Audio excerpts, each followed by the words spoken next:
अभी जैसे ही मैं ओशिया के अंदर घुसा खींवसर से, तो मैंने बच्चों को कहा, जयपुर से आए हैं सर, मैंने कहा भाई देख लो, आप खींवसर को देखो और ओशिया को देखो। जैसे ही ओशिया में आए, सड़क देखो आप यहाँ मारवाड़ के अंदर जिनके नाम की तूती बोलती थी, पीने का पानी नहीं ले पाए। कौन से मिशन विजन आप देख लो, मुख्यमंत्री कैसे बने इसमें लगे हुए सारे। और डॉक्टर साहब को भी इस बात का धन्यवाद है कि आपने कांग्रेस, बीजेपी और आरएलपी का तीनों का एक साथ ही मंच पे बिठा के जो एक काम किया, एक अच्छा संदेश डॉक्टर साहब आपने दिया। सब लोगों को यही कहूंगा कि हमें अब शामिल बैठना सीखना पड़ेगा। हाँ, मेरी भी मोदी जी से बात होगी, मैं भी सीएम फाइनल हूँ। अरे सीएम से पहले सीटें दिलाओगे, कैसे बन जाओ मुख्यमंत्री? सीटें जीतने वाले कह रहे हैं राजस्थान वाले मार रहे हैं, राजस्थान वाले कह रहे हैं मोदी जी मार रहे हैं। अरे तो कोई बताओ सही है, जाएंगे किसका भरोसा के अंदर? जनता की ताकत हो, सरकार को झुका दो, और कलम की ताकत हो, अपने लोगों को भला करो। आज आपसे ही क्यों, आज गंगा जमुना सरस्वती 4-5 बार भिड़ी हुई है, एक बार नहीं। ये आप कार्यक्रम देख रहे हैं ओशिया विधानसभा क्षेत्र के चेरई गांव में KR डौकिया फैमिली ने ये कार्यक्रम रखा है और नवग्रह प्रवेश के ऊपर सभा रखी है और भोज भी रखा है। बहुत सुंदर कार्यक्रम है और RLP के सुप्रीमो हनुमान जी बेनीवाल अभी आए हैं तो उनका आदर सत्कार किया जा रहा है और बहुत सुंदर कार्यक्रम है। हनुमान जी बेनीवाल ने आज यहाँ पर क्या भाषण दिया वो आप इस वीडियो में सुनेंगे। और आपको वीडियो पसंद आए तो आप खूब वीडियो को शेयर करना, लाइक करना, कमेंट करना। चलिए, हनुमान जी बेनीवाल साहब पधार चुके हैं, राष्ट्रीय लोकतांत्रिक पार्टी के सुप्रीमो, युवा नेता साहब, प्रधान प्रतिनिधि पंचायत समिति बावड़ी, हनुमान जी बेनीवाल साहब को जोरदार तालियां बजा आप लोग वंदन कराओ। तालियां बजाएं एक बार जोरदार हनुमान जी साहब, और जोरदार तालियों से नागौर के सांसद, RLP के सुप्रीमो परम आदरणीय हनुमान जी बेनीवाल साहब, सच को सच कहने की ताकत जिनके अंदर है और सीधी भाषा में बात करने की जिनकी ताकत है और किसी काम का निवारण कैसे हो इस हेतु पूरा प्रयास करने का भाव जिनका रहता है, सदैव राजनीति में सुचिता लाने का भाव आपका रहता है। मैं चाहूंगा ऐसे यशस्वी लोकप्रिय सांसद हनुमान जी बेनीवाल का आप सब लोग जोरदार तालियां बजाकर वंदन करें। आप सभी विराजे, सुखराज जी गर्ग साहब, राजू राम जी खोजा साहब, खियाराम जी डौकिया परिवार के अंदर एक कार्यक्रम रखा हुआ है, सामाजिक कार्यक्रम है। आज सुबह भागीरथ जी बेनीवाल साहब, 5 लाख के पंचायत समिति सदस्य अमराराम जी मेघवाल, सभी लोग स्वागत करें और पीछे जो लोग खड़े वो बैठ जाएं। युवा साथी खड़े रहे इधर वाले ताकि हाँ सबको दर्शन हो सके। आप थोड़ा आप थोड़ा नहीं हो जाओ, आप एक बता दो थोड़ा, ताकि हनुमान जी का दर्शन सब लोग कर सके। और हनुमान जी का दर्शन करो तो भलो जी भाई। चलिए, डॉक्टर KR डौकिया साहब देखो, आज नूतन गृह प्रवेश रे अवसर रे माथे, दीपावली स्नेह मिलन रे अवसर रे माथे और श्रीमती चंपा जी डौकिया जिला परिषद सदस्य बनिया वारी सभा रे रूप में आज इन प्रेम स्नेह भोज रो अवसर आप बीच में राखियो। सुबह 11 बजे आसू और आप बीच में नागौर के सांसद और जिनका जोश, जिनका जुनून, जिनकी ऊर्जा अपना आप में अद्वितीय है, जिनकी उपस्थिति से एक नया माहौल बनता है सभा के अंदर। एक बार जोरदार तालियां हो जाकर RLP के सुप्रीमो सांसद हनुमान जी बेनीवाल साहब का साफा बनाकर स्वागत कर रहे हैं डॉक्टर KR डौकिया साहब। जोरदार तालियां बजाकर आप लोग वंदन करें, ये प्रेम की बात है। तालियां बजाएं एक बार जोरदार। 11 बजे से सिलसिला आरंभ हुआ, दिन भर कई बार मंच सजा, फिर लोगों का जाने का सिलसिला हुआ और अब मंच अपने पूरे गौरव पर है और जिनका आप सबको सुबह से इंतजार है। मिनट मेरी बाढ़ जो है कि वहां अपनी बाढ़ जो रिया था, तो सूर्य को आवाज देना चाह रहा हूं जिसके उजाले में बहुत सारे लोगों के चेहरे खिल उठे हैं। और जीवन जीना सबको है, लेकिन आदमी जीवन कैसे जीता ये अलग बात है। और जिन्होंने अपने कृतित्व से, अपनी निडरता से, अपनी एक उदंडता से कि मुझे सच करना है तो सच करके ही रहना है, ये भाव लेकर और सत्य निष्ठा पर चलने का प्रभाव लेकर, सच को सच कहने की ताकत का भाव लेकर और सदैव रूप से गरीब की सेवा करने का मन में भाव लेकर जो सदैव अपने पथ पर गतिमान हैं, ऐसे आरएलपी के सुप्रीमो माननीय नागौर के सांसद हनुमान जी बेनीवाल साहब को मैं निवेदन करना चाहूंगा कि वे आज की सभा को संबोधित करें और एक बार जोरदार तालियां बजाकर आप लोग वंदन करें। और आपसे निवेदन करूंगा कि डॉक्टर केआर डौकिया साहब की प्रेम सभा को आप उद्बोधित करें। सबसे पहले तो डॉक्टर केआर डौकिया साहब ने विशाल कार्यक्रम आयोजित किया। थोड़ा आने में मुझे भी समय लग गया, अगर 2 घंटे पहले आता तो और बहुत ज्यादा लोगों के दर्शन होते। मैं बधाई दूंगा डौकिया जी को नूतन गृह प्रवेश के अवसर पर, और उनकी धर्मपत्नी चंपा देवी जी जिन्होंने जिला परिषद के अंदर ऐतिहासिक जीत दर्ज की थी। थोड़ी सी अगर आरएलपी की 2-4 जिला परिषद जीत जाती तो प्रमुख भी बन जाते, लेकिन हमारा तो एक भी नहीं था, एक भी जीता नहीं हमारा। कुछ कमी आ रही, नया संगठन था। लेकिन डॉक्टर साहब को इतना ही कहना चाहूंगा कि लड़ते रहो, संघर्ष करते रहो। जिस दिन भाग्य में जो लिखा है वो कोई रोक नहीं सकता, और ज्यादा पीछे घूमने से भी कोई मिल नहीं सकता। तो प्रतापपुर जी ने पूरी बात आपको बताई दी थी। आज जिस तरह जन सैलाब उमड़ा, निश्चित रूप से डॉक्टर साहब आपकी लोकप्रियता का परिचायक है। और मैंने देखा है कि प्राइवेट सेक्टर के अंदर आदमी लोग चले जाते हैं, जब वो अपना अस्पताल खोलते हैं, डॉक्टर बन जाते हैं, तो उनका ज्यादातर काम आगे बढ़ना दूसरे तरीके से होता है। डॉक्टर साहब के अंदर मैंने ये चीज देखी, कभी कोई गरीब व्यक्ति इनके हॉस्पिटल चला जाता है, मदद मांगता तो उसकी पीड़ाएं जानते हैं, क्योंकि गांव ढाणी से उठ के इस मंजिल पे पहुंचे। इसी तरह डॉक्टर साहब अपना व्यवहार बना करके निश्चित रूप से आगे आपको सफलता मिलेगी। मैं धन्यवाद दूंगा प्रतापपुरी जी महाराज को, जिनके सानिध्य के अंदर हमें सच्चे रास्ते पे चलने का मार्ग समय समय पे बाड़मेर, जैसलमेर और इस तमाम इलाकों के अंदर जोधपुर तक प्रतापपुरी जी का आप सारी बात सुनते हैं। प्रतापपुर जी थोड़े से वोटों से विधानसभा में जाने से रह गए थे, तो अगली बार मैं इनको शुभकामनाएं प्रेषित करता हूं कि आगे बढ़े। और मेरा तो इनसे बहुत अच्छा शुरू से रहा है, भी अच्छी इनके तरह मठ में भी मैं 2-3 बार गया हूं।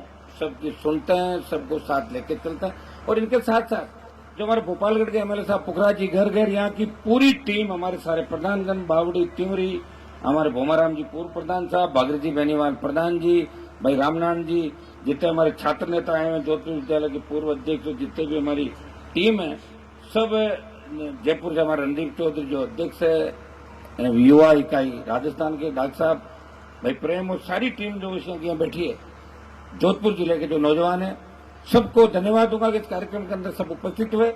और डॉक्टर साहब को भी इस बात का धन्यवाद कि आपने कांग्रेस, बीजेपी और आरएलपी का तीनों का एक साथ ही मंच में बिठा के जो एक काम किया, एक अच्छा संदेश डॉक्टर साहब आपने दिया है। और हमारा कांग्रेस, बीजेपी और आरएलपी का तीनों का गठबंधन करा दिया मंच में एक तरीके से। तो सामाजिक कार्यक्रम यही होना चाहिए। और मैं सब लोगों को यही कहूंगा कि हमें अब शामिल बैठना सीखना पड़ेगा। अपना ठीक है भाई, चुनाव कोई लड़ रहा है, कोई टिकट लेके आए तो लड़ता रहे अपना, और चुनाव के बाद सब एक जगह बैठ जाओ सारे, तब समझ किसानों की बढ़ेगी।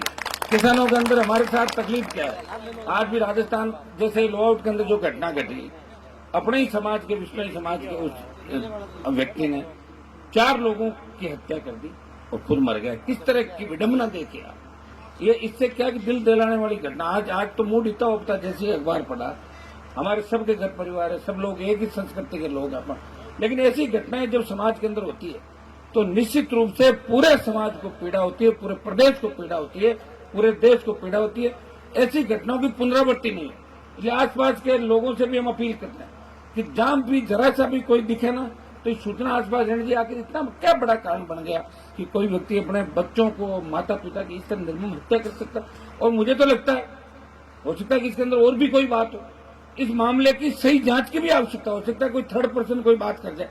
इसकी भी मैं सरकार से मांग करूंगा, इस पूरे प्रकरण की जांच होनी चाहिए। आखिर ये क्या है पूरा मामला। तो ये दुर्भाग्य है। एक मैं हमेशा स्पीच के अंदर एक बात कहता हूं कि हमें लड़ना छोड़ना पड़ेगा।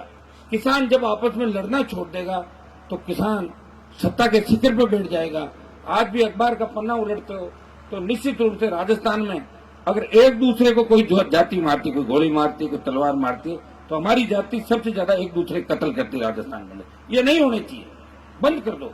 प्रतिस्पर्धा का युग है, आगे बढ़ो। कोई व्यक्ति अगर 1 लाख कमा रहा तो 2 लाख कमाने की कोशिश करो, उसके 1 लाख खत्म करने की कोशिश क्यों कर रहे हो आप लोग? ये भावना हर व्यक्ति की होनी चाहिए। किसान के बच्चों को ये सोचना चाहिए, हम भोले हैं, लोग हमारा दुरुपयोग करते हैं, दूसरे समाजों से हमें सीखना चाहिए।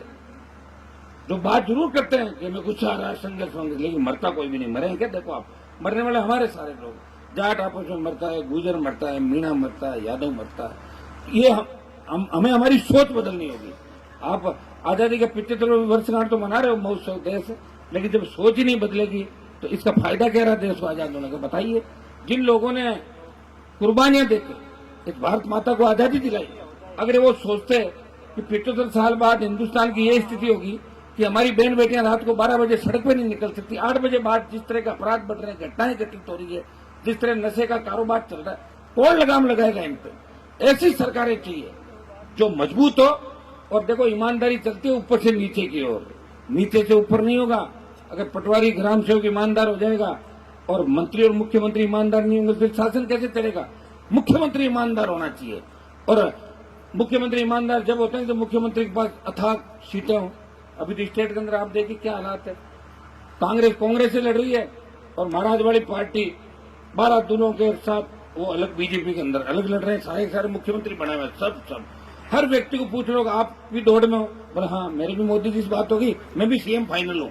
अरे सीएम के पहले सीटें तो लाओगे, कैसे बन जाओ मुख्यमंत्री? सीटें जीतनी पड़ेगी और सीटें जीतने के लिए संघर्ष करना पड़ेगा।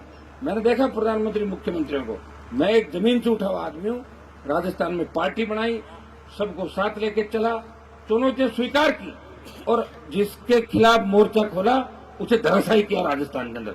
और जब देश में गया मुझे लगा कि किसान मेरी ओर देख रहा देश का कि हनुमान जी आप अगर हमारा साथ नहीं दोगे तो कौन देगा? छोड़ो सत्ता। भाइयों, सत्ता छोड़ना सबसे टेढ़ा काम होता है कि सत्ता परोसी थाली कोई ठोकर मार दे।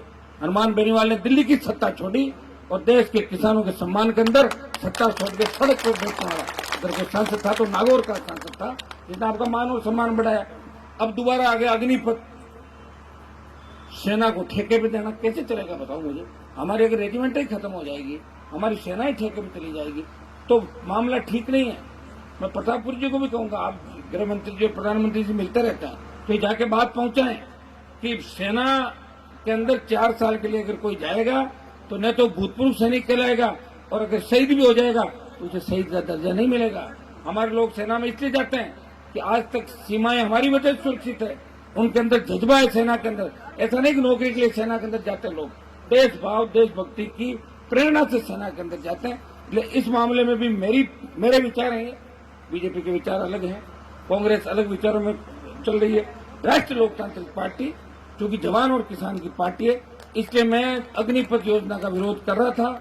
चूरू की रैली का मैंने ऐलान करने वाला तो बीच में उपचुनाव आ गया। अब रैली 10-15 दिन आगे पीछे होगी। चूरू के बाद दर्जन भर रैलियां चलेंगे, दिल्ली की ओर कूच करेंगे, प्रयास आखिरी दम तक करेंगे। जिस तरह किसान आंदोलन के अंदर आपने देखा होगा सरकार झुकी, उसी तरह सेना की भर्तियां भी पूर्व की भर्ती कराएंगे, इस इलाके का विकास हो। अभी जैसे ही मैं ओशिया के अंदर घुसा खींवसर से तो मैंने बच्चों को कहा, जयपुर से आए हैं सर, मैंने कहा भाई देख लो, आप खींवसर को देखो और ओशिया को देखो। जैसे ही ओशिया में आए सड़क देखो आप, यहाँ है कि नहीं? तो खाली बातों से काम थोड़ी चलता है, भाषण दे दिया जोर से बोल, उससे क्या होता है? अरे काम भी कराना पड़ेगा और सत्ता में लेके भी काम नहीं कराओ, छोड़ दो सत्ता, आ जाओ सड़क पे, मेरे साथ आ जाओ, मैं करवा दूंगा सारे काम, आओ मेरे साथ। तो भाई ये हालात है, इसके लिए कौन जिम्मेदार है?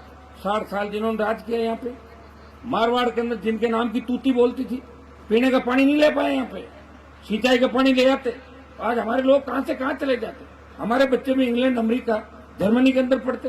दुर्भाग्य इस बात का, न तो शिक्षा की अलग जगह, न यहाँ सिंचाई का पानी लाए, न कोई रोजगार दिलवाया, सिवाय थोते भाषणों के और थोती बातों से समय निकालते गए और करते करते हमें बहुत पीछे छोड़ दिया।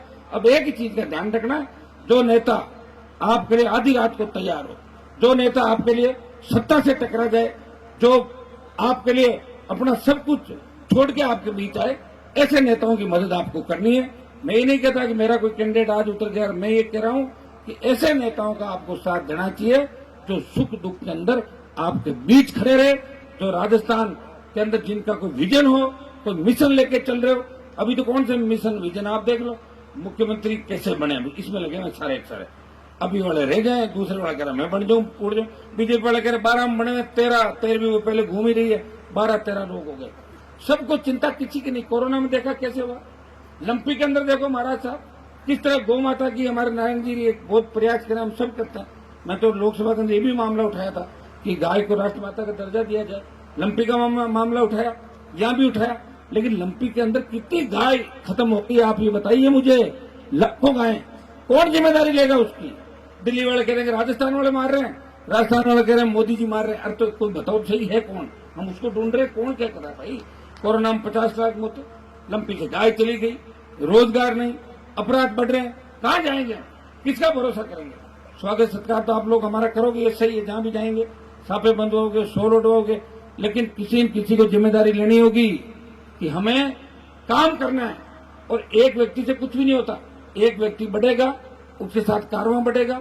लोकतंत्र के अंदर जनता की ताकत हो, सरकार को झुका दो, और कलम की ताकत हो, अपने लोगों को भला कर दो। सरकारों को झुका ही रहे, रोज झुका रहे, आप देख रहे हो। लेकिन राजस्थान बहुत बड़ा है, लेकिन कलम की ताकत जब तक किसानों के हाथ में नहीं आएगी तब तक राजस्थान के किसान का जो सपना है वो अधूरा रहेगा। पढ़ लेना है कि हमें मजबूत लोगों को साथ देना है और किसानों की सरकार बनानी है। दुखिया जी को, पूरे परिवार को बहुत बहुत बधाई, आप आगे बढ़े। और मंचासी ने हमारे नौजवान नेता बैठे हैं, जोधपुर जिले की सारी टीम, राजू से लेकर इधर तक, उनको भी आह्वान करूंगा सब लोग मिलजुल के रहें। एक विजन, एक मिशन आपका होना चाहिए कि हमें उस टारगेट को प्राप्त करना है। जैसे मैं भी 3 में मंत्री बन जाता, मेरा क्या झगड़ा था? मंत्री बन के कभी 20 साल मंत्री रह जाता, कभी इधर कूद गए इससे बन जाता, कभी इससे दिल्ली से बन के आ जाता। लेकिन मेरा मकसद नहीं मंत्री बनना। मैं चाहता हूं कि राजस्थान की सत्ता के शिखर पर किसानों का कब्जा हो, कि मूंग की खरीद के लिए आपको वेट नहीं करना पड़े मंडी के अंदर। फसल खराब हो जाए आपको सड़क पर आके ये नहीं कहना पड़े कि मेरी फसल खराब हो गई, बीमा कंपनी क्लेम नहीं दे रही है। आपको ये नहीं कहना पड़े कि बिजली का बिल ज्यादा आ गया, कोई VCR भर गया। भाइयों, प्रयास कर सकते हैं, आप सब मिलकर करोगे तो निश्चित नहीं, जब राजस्थान की सत्ता के शिखर पर किसानों का कब्जा होगा। बहुत बहुत डॉक्टर साहब को, पूरे परिवार को बधाई, धन्यवाद। और प्रतापपुर जी महाराज को विशेष रूप से कि हमेशा ये अपने लोगों का ध्यान रखते हैं, आगे भी रखेंगे और हमें अच्छे मार्ग पर चलने के हमेशा हमें सीख देते रहेंगे। बहुत बहुत धन्यवाद। जय हिंद।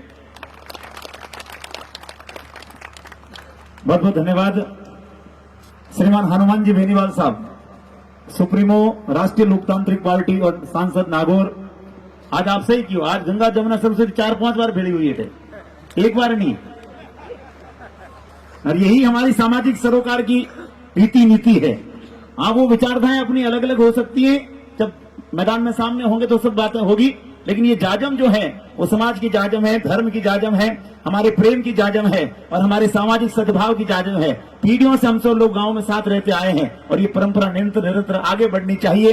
और यही भाव हनुमान जी बेनीवाल साहब का था। एक बार जोरदार तालियां बजाकर आप लोग वंदन करें। और थोड़ी देर में श्री गजेंद्र सिंह जी शेखावत साहब पहुंचने वाले हैं। उससे पहले हम निकलने वाले